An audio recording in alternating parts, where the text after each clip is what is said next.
Sionekane kama sio wagomvi. Kama nyinyi wapenzi jioni kesho Ukonga. Kweli ndugu zenu mjoi na wauma twende Ukonga.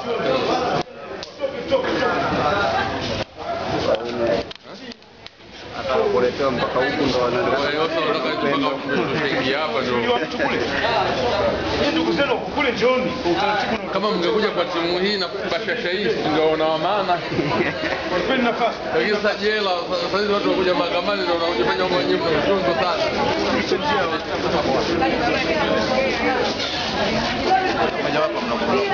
Sasa jamani samahani. Naombeni mnielewe kwa kama ulituita kukupiga tutakugaia, ila kama hujatuita tutasusi. Kushoto tunapiga kitu.